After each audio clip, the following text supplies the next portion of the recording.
All right, let's continue with our chapter 4 movements. Okay, so we have discussed in detail the forces, the movements, the torques, and the couples.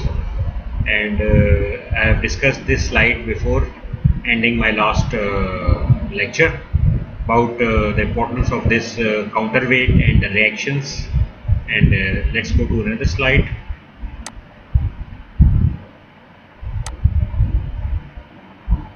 Okay, now look at this slide. If you look at this slide, there is another very important example. They have given you an example of a wrench.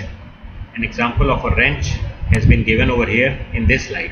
Okay, so let's see what happens here. There is a person's hand over here, and he is applying a force in the vertical direction. You can say about the y-axis, and when he apply this force, you can see this is our pivot, and this is some sort of a bolt head or a nut which is considered as a pivot. Okay, so when he apply this force over here in a vertical direction, and then this perpendicular distance d is there, so what is it? F into d. So F into d is what is generated. We know F into d is a moment, and if you look at it over here, this green arrow, what does this tell? This arrow is telling us that a movement has been generated. Okay, so this movement which has been generated over here is, if you look at it very clearly, this wrench is going to rotate this bolt head or nut in which direction of the clock. If you look at it, in which direction of the clock, it is going to rotate it in a direction what is our standard clock direction, which is clockwise direction. So just studying this figure, you can look at it, this force into distance will rotate it in a direction which is clockwise. So the movement, if we say generated, will be a clockwise movement, and you know it very well that clockwise movements always are, remember that clockwise movements generated will always have a direction which is negative. If it has been the other way around, then it can be, we can say that movement generated will be anti-clockwise, and the direction will be opposite to the direction of the clock. So that will be anti-clockwise movement, and it will be given as positive movements. So clockwise directions movement will always be given the symbol of minus, and the value of the movement generated, whatever it is, 100 Newton meter, 200 Newton meter, whatever the magnitude of the movement. But a direction will be taken as anti-clockwise, clockwise movement will be taken as negative, and clockwise and anti-clockwise movement will be taken as positive. Okay. Another example, just to give you, here we have basically, if you look at it, we have a nut is over there, or a nail is over there in some sort of a wood, and you do not want this nail to be here, so you have a nail remover placed over here, and it can basically tear off this nail from the wood. Or you have a wall, whatever example you can assume over here, and you want to take it out, so you have got a nail remover over here, and when this guy applies this force in the direction vertically downwards. So what we don't go into the computation, just to let you know for your knowledge, what will be the end result? This nail will be taken out from the wood or the wall in this direction. Okay, so this is again a movement is been generated here. If you look at it, a movement has been generated.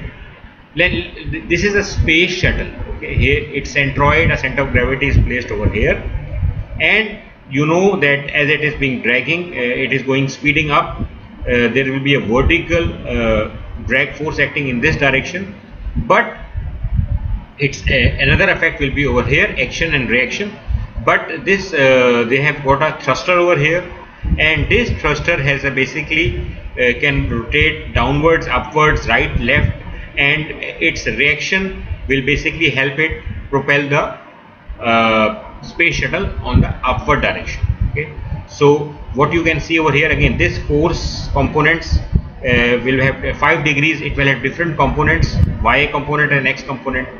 So a movement will be generated and the end result will be that space shuttle will be going upwards. Here if you look at it, another example, you will be seeing this this tractor trolleys placed in your area for taking the garbage or clearing various unwanted stuff, or basically when a home is broken and the wall is being, and a lot of unwanted stuff is lying on the ground, so it takes it out. If you look at it here also, it has a piston over here being applied. These two are basically what?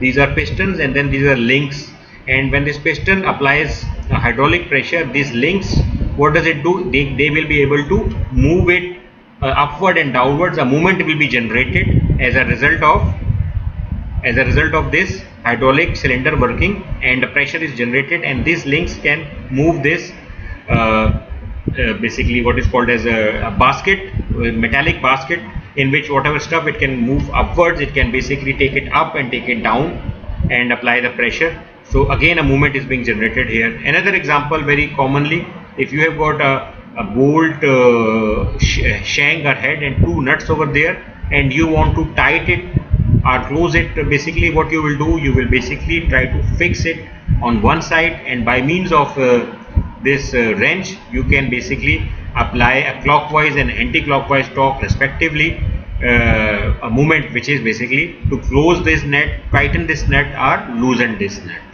So these are some very good examples from the everyday life to give you the importance of movements. They play a very important and pivotal role in our everyday life affairs.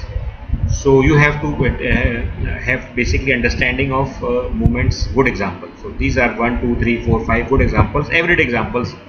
Okay, how important here, and what is the most important thing over here is basically the driver force. You see force F, force P, then a force P is being generated as a hydraulic cylinder, and then these links applies forces to take this metallic huge basket in which you can have lot of stuff, garbage over here. Then thrust is being generated because of this thrusters, and these forces are being generated.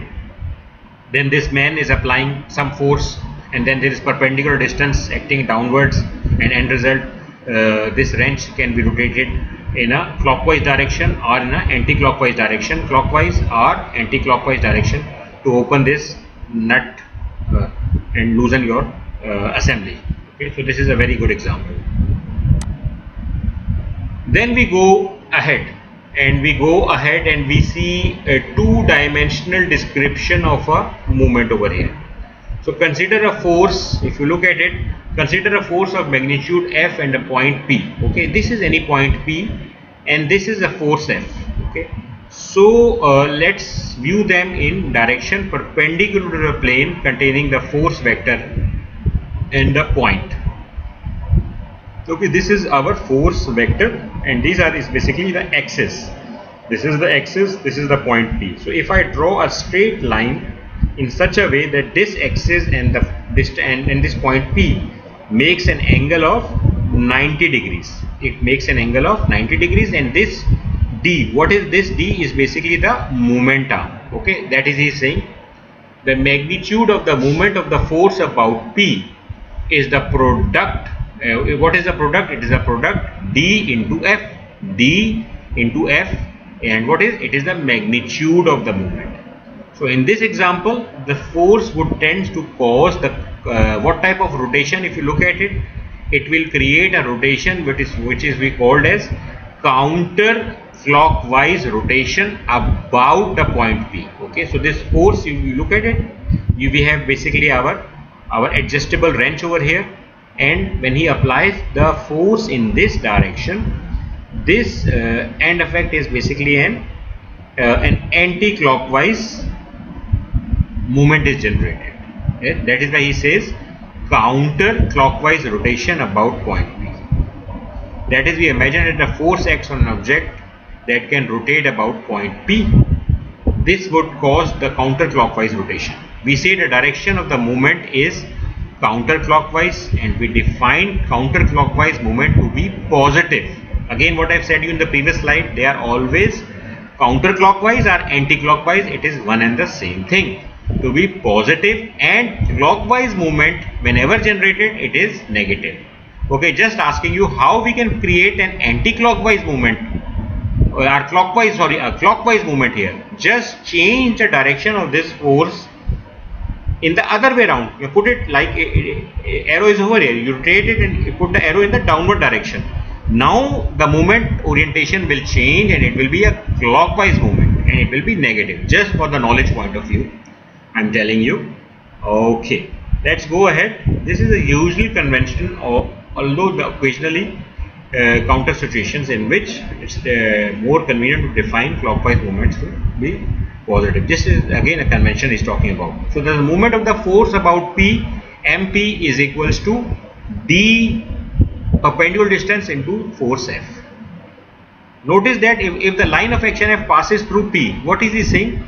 If this line of action, we take it and we put it and we remove it and we put this along the P, we put it along exactly along the P, we basically translate it along, say, the x-axis, and it is exactly over here. Then what will be the movement? Yes, there will be force, but you know movement requires force and perpendicular distance. But when if this force line of action passes from this point P, then force F will be there, but D, what will be the value of D? It will be 0. The D will be 0, and the moment of F about P then will be equals to some force magnitude per time multiplied by the value of P. About P will be 0. Okay, so the dimension of the movement are distance into force. Okay, for example, movements can be expressed in Newton meters, in SI units. Very important.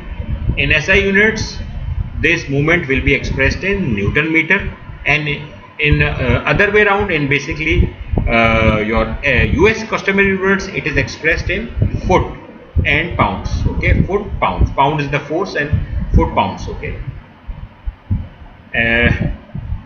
it expressed in foot pounds inches. Okay, force expressed in pounds and distance expressed in inches. Let us look at another example. We have a TV which is being placed on some sort of a bracket which is shelved along the wall, and this horizontal table which is being shelved along the wall, and there is a bracket which is being placed along the wall, and along which there is a horizontal table or a shelf is being placed on which this TV is being attached for the watching. And if you look at it, this is the weight W of the TV is acting, and the horizontal distance from here to here is basically D1. So W into D1. Okay, is some what it will be? It will be a moment.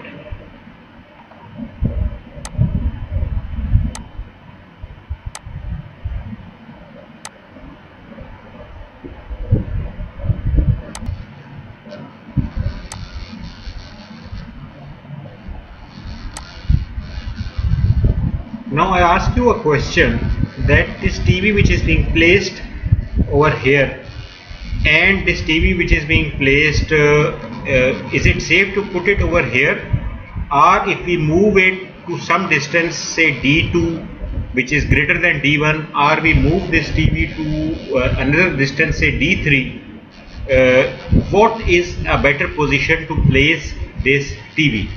To move it, say D1, or to move it further to D2, which is greater than D1, or move it to D3, which is greater than D1 and D2, what will be some safe movement generated? Okay, so I ask you this question.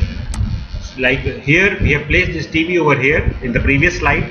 It is D1, distance is D1, and if we place this TV to another distance D2, and the weight definitely is a constant of the TV, it cannot change, and so W1 D1 and W2 D2.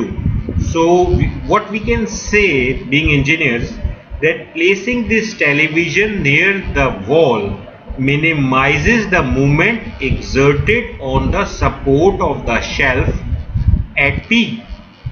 Definitely this is a constant, and this distance is a smaller value compared to if we move this TV to a distance D2. So placing this television far from the wall exerts a larger moment on the support. Where is the support? This support P. This support P. The magnitude of the moment, yes, one P is over here and another one at a distance, at some distance, which is not important from the moment point of view.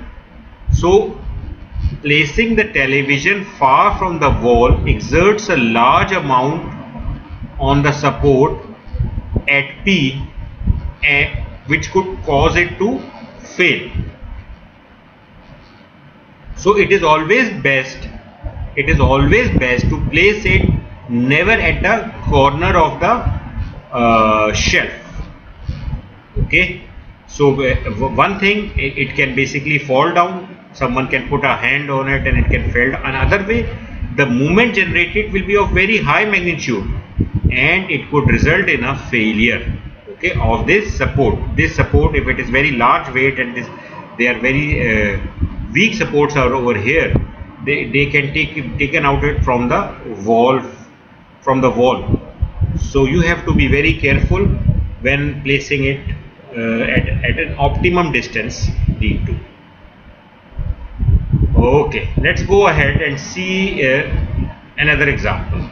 We have basically what you can say a tower crane. Okay, if you go to see buildings, very high skyscrapers being built in some area, this type of tower crane is very common sight. You can see where there are very high tower rise buildings being built up.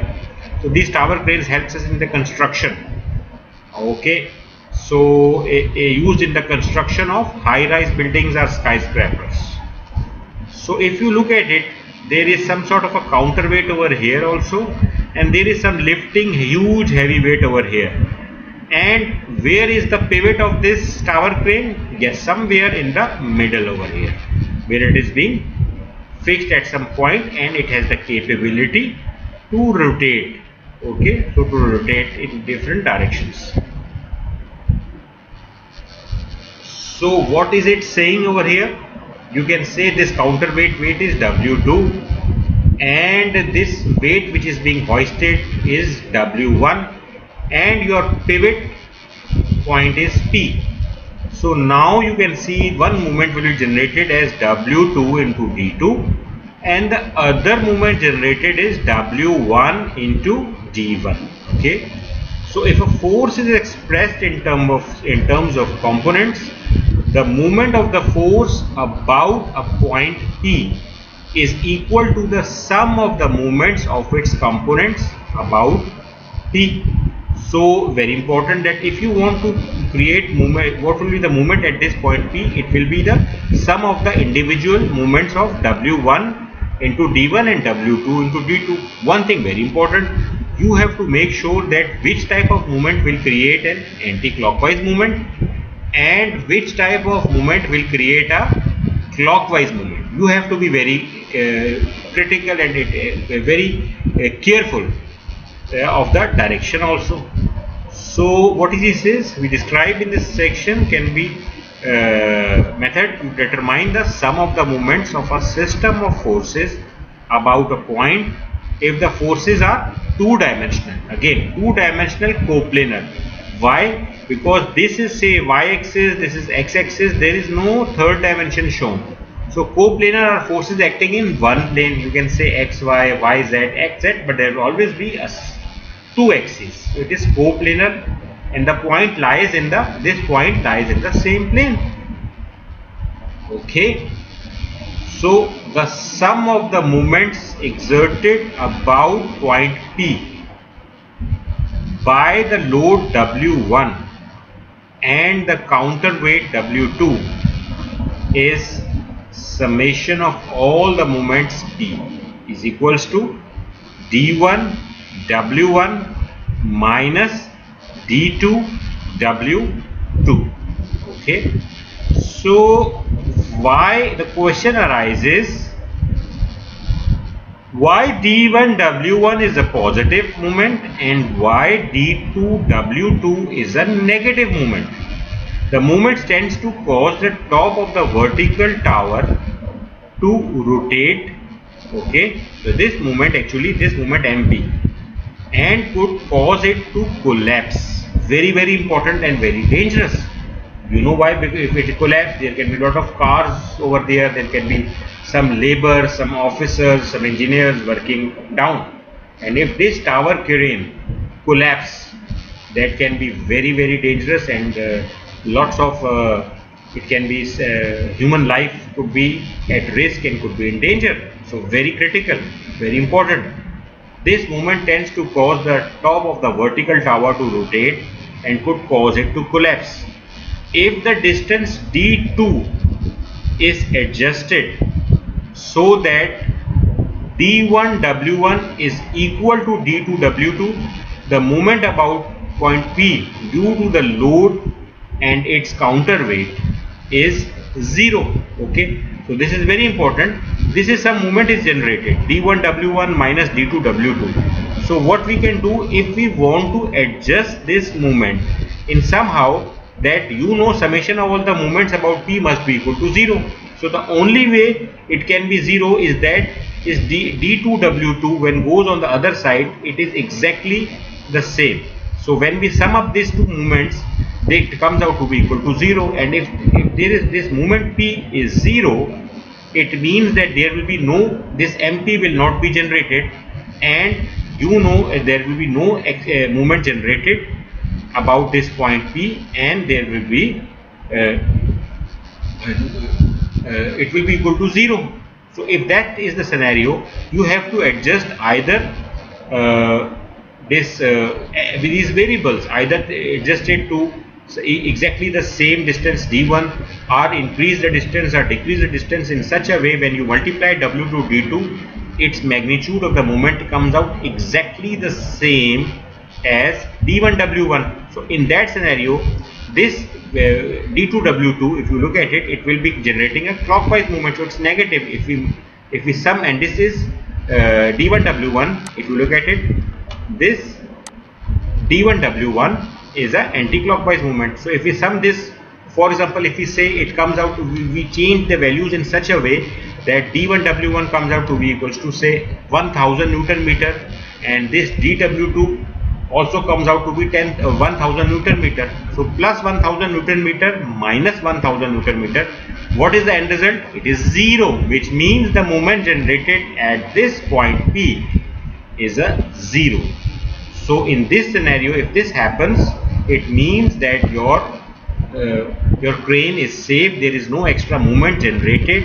It cannot topple it out, or it cannot collapse as a result of this dangerous movement which has been generated, and the moment about P due to the load and the counterweight comes out to be 0. So this is a very practical example and a very important example, because I told you if there is some crane collapsing happens,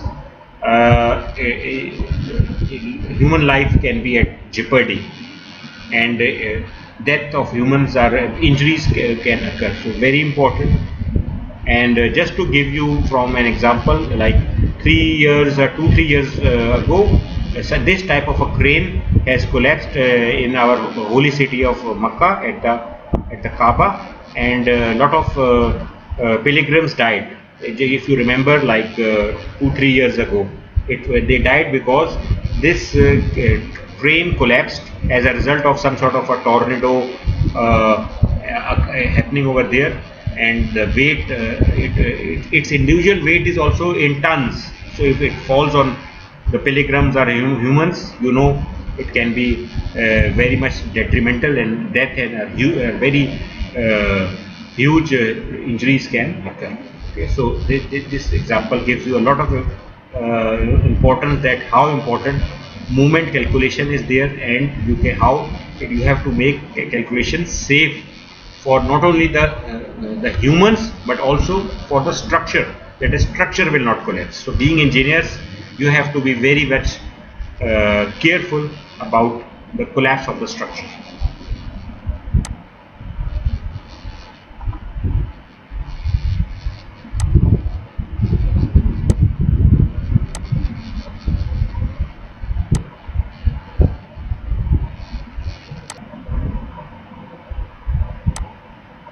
Okay, so let's see, here also they are trying to explain you a concept that I have told you before. Okay, so this force F distance effect of this force whose line of action is this and a point P is there, and this distance D, it will create what a moment will be generated, and that moment will be an anti-clockwise movement.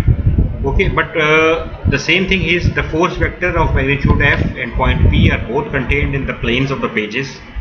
Magnitude of the moment of F about P is the product dF, as I told you before in the also, and D is the moment arm, perpendicular distance.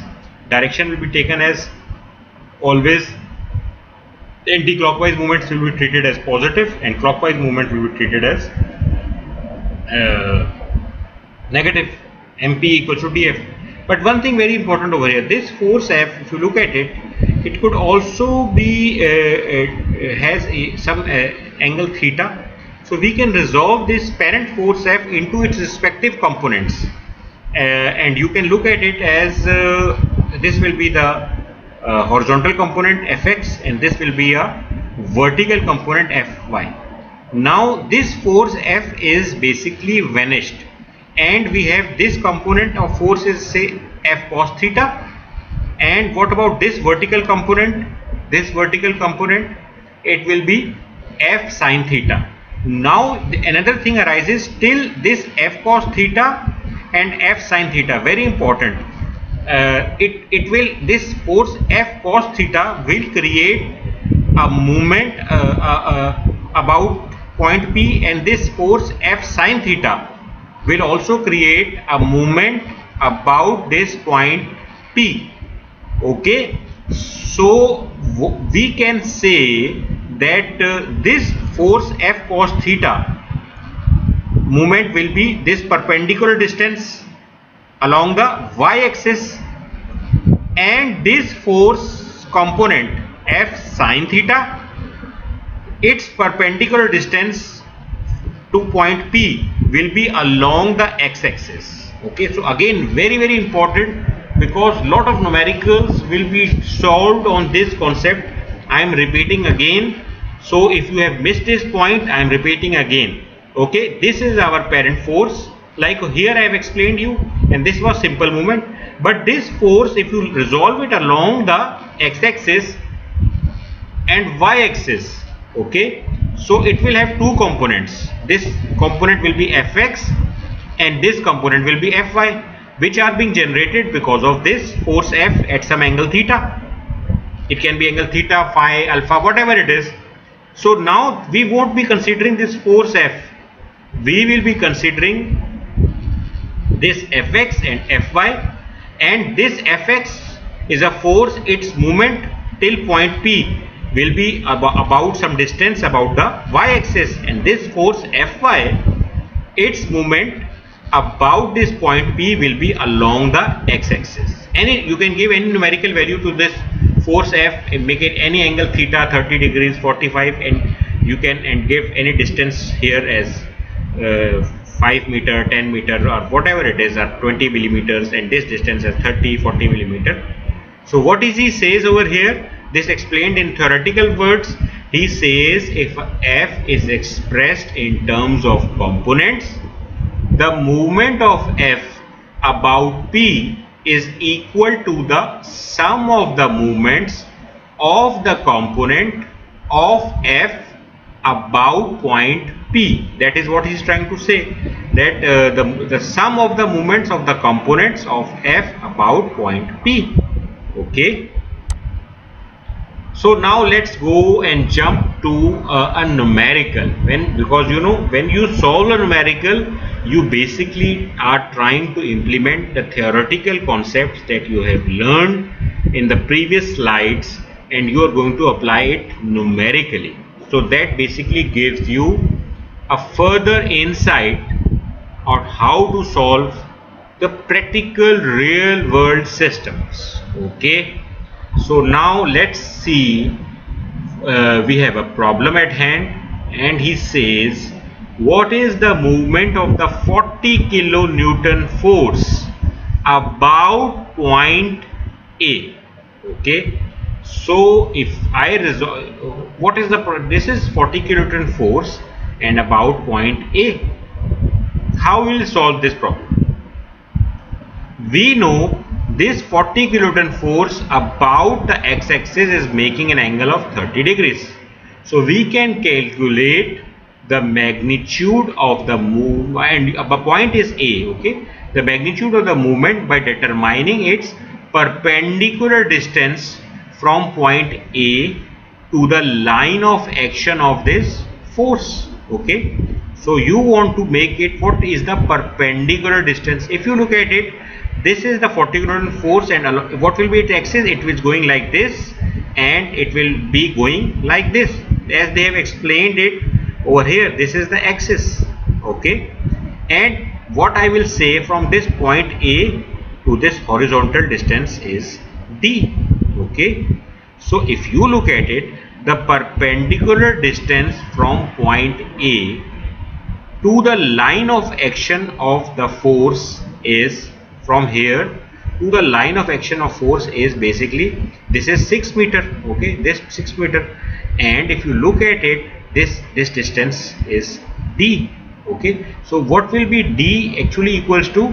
D will be equals to 6 sine 30. 6 distance is meter, so it will be 6 sine 30, which is, if you multiply it, it is equals to 3 meters. Sine 30 is 1 by 2, so it's 3 meters. Therefore the magnitude of the movement is, what will be, you know, movement, the force is 40 kilonewton. This is force is 40 kilonewton, and the perpendicular distance D comes out to be equals to 3 meters.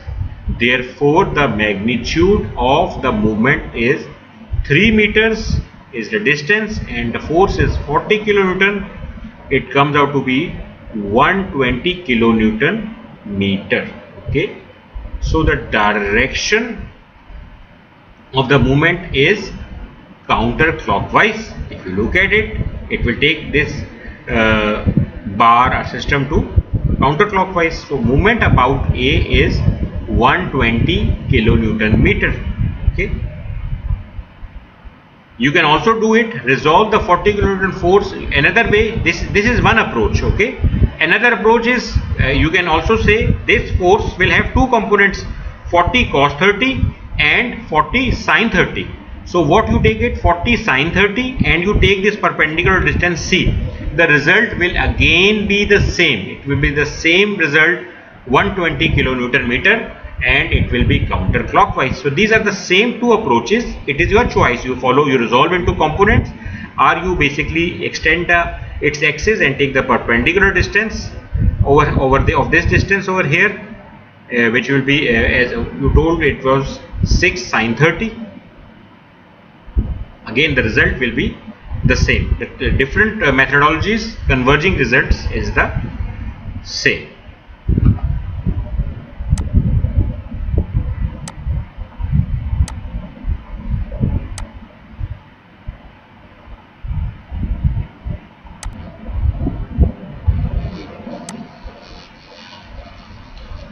Okay, so the movement comes out to be 120 kilonewton meter. Okay, so two approaches, and the converging result is the same. Okay, so this was 30 in the previous result, the first type, the vertically opposite angle, this was 30. So basically this distance was 6 sine 6 meter, 6 sine 30. Okay, let's go to another. Now a more complexer problem, and the theoretical knowledge that we have gained in our previous slides, we will be applying it over here. Okay, so if you look at it, in this system there is what is he saying, 4 forces acts on a machine part, full stop. What is the sum of the movement of the forces about the origin O?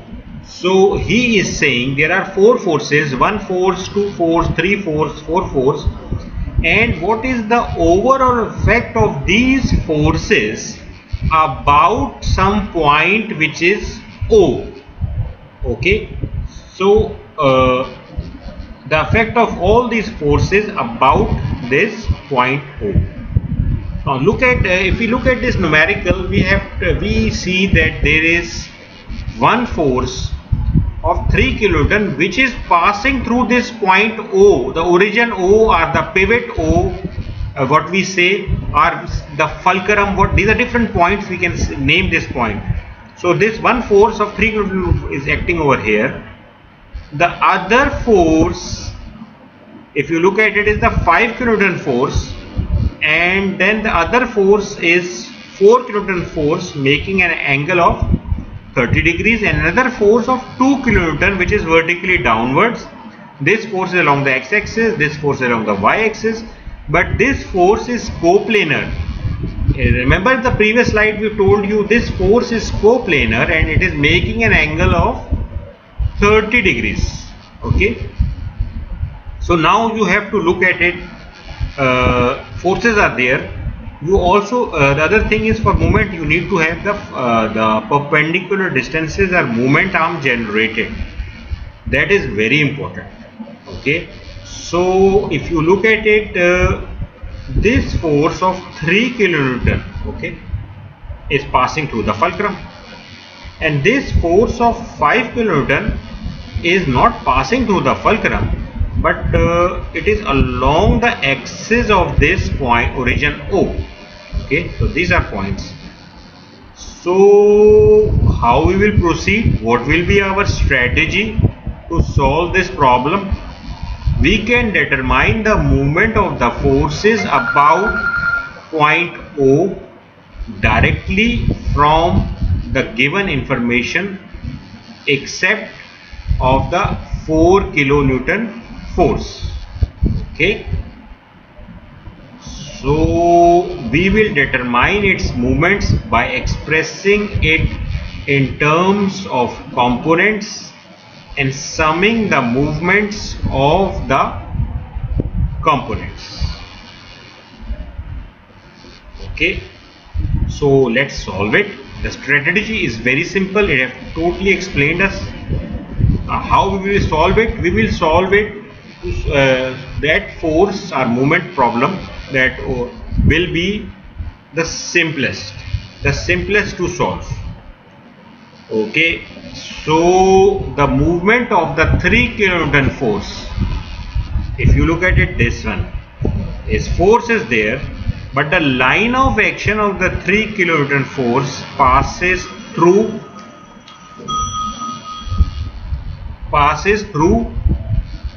O.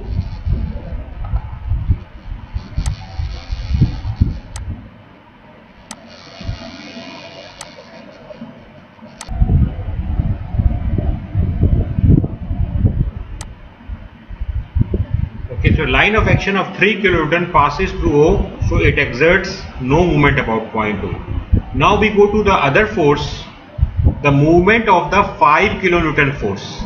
Which force? This force. Okay, the line of action of the 5 kilonewton force also passes through O, like the line of action of this 3 kilonewton force is passing through O. But if you look at it and you take you extrapolate this force axis, the force axis can be extrapolated along this direction, and the force axis of this force can also be extrapolated in the backward direction. It is passing through point O. So what is the end result? It also passes through O, so it too exerts no movement about O. Okay, so the movement of the 2 kilonewton force, the perpendicular distance from O to the line of action of the 2 kilonewton force is 0.3 meter. Okay, is 0.3 meter. Okay, so this 2 kilonewton force, you see, it is acting in the downward, say negative y-axis. Okay, and what is the perpendicular distance from here to this point O?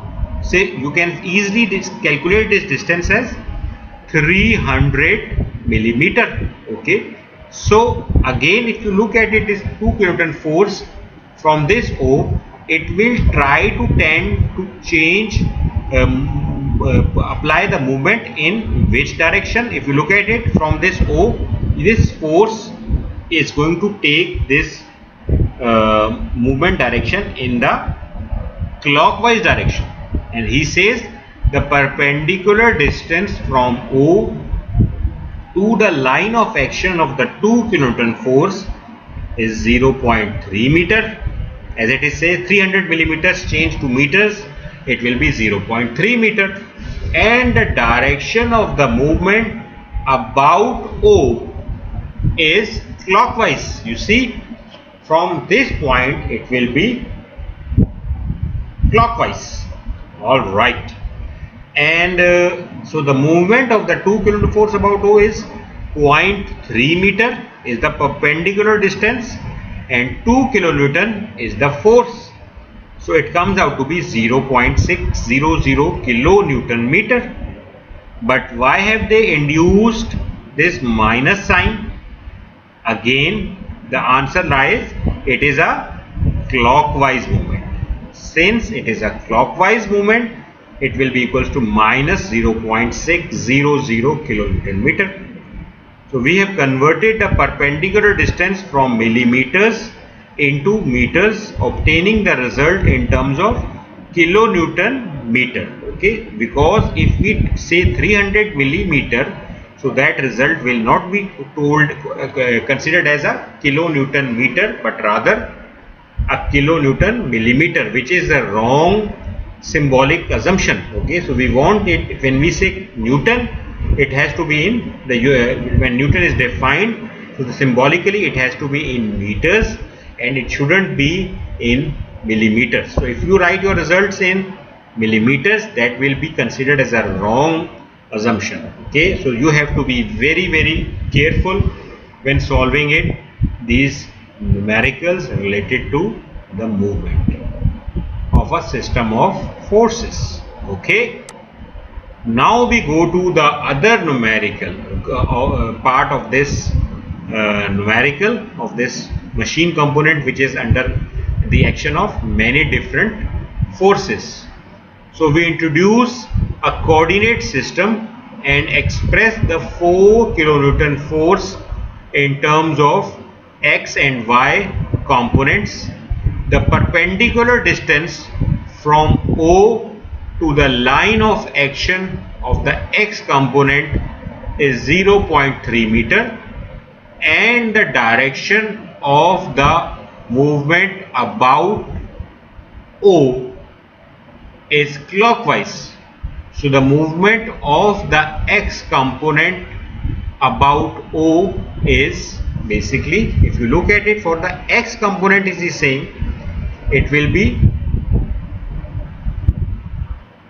4 cos 30. If you look at it, what is he saying? This 4 kilonewton making an angle of 30 degrees, it will be 4 cos 30.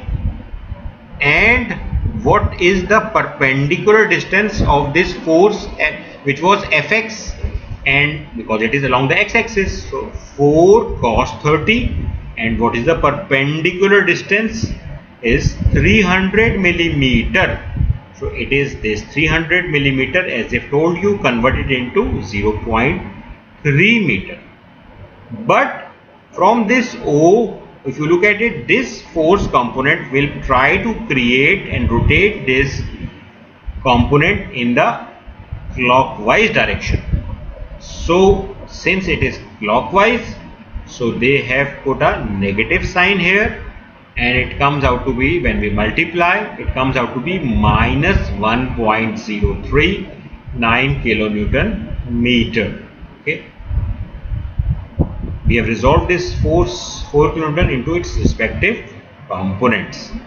So the perpendicular distance from point O to the line of action of the y component is 0.7 meter. It comes out to be 0.7 meter, and the direction of the movement about O is counterclockwise. Okay.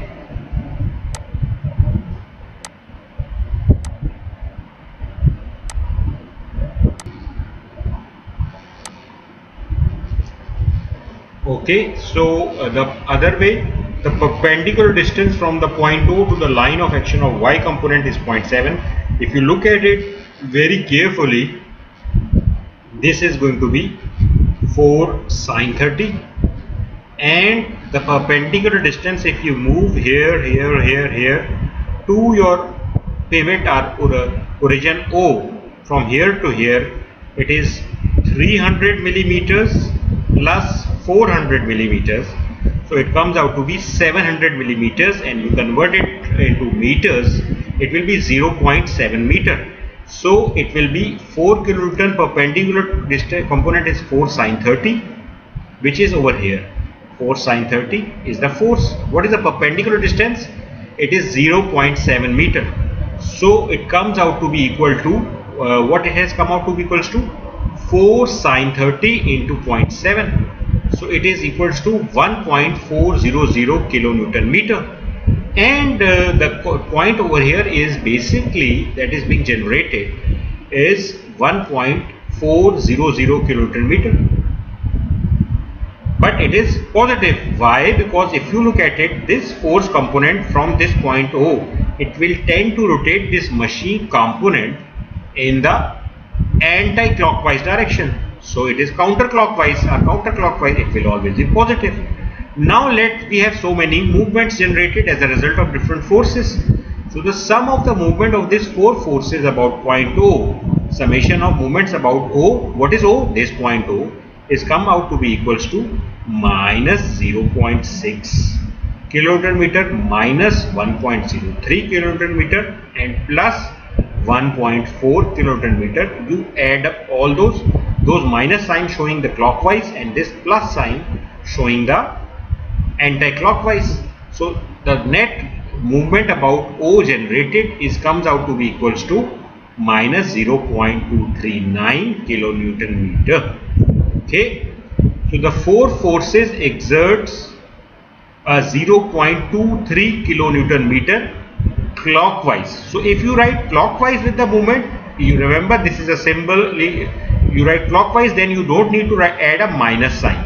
But if you add a minus sign, you may not write the clockwise movement about point O. So it is symbolically, you must understand how they will be showing you your resultant movements about O. Okay. So one thing over here, what is he saying? Very important knowledge, critical thinking in this machine problem. Okay. So if an object is subjected to a system of known forces, why it is useful to determine the sum of movements of the forces about a given point. So this is very, very important. Remember about the crane tower which was being there. This is telling you that this moment generated is not equal to 0. So there is some inherent counterclockwise movement is being there.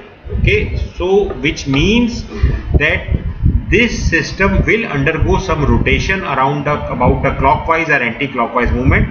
So you have to be very careful. It will not be safe. It has a tendency. You want all your movements to be 0. Okay, remember I told you. So here it is telling you only the sum of movements about it is 0. So calculating the sum of movements provide a test for equilibrium. So this system again is very dangerous.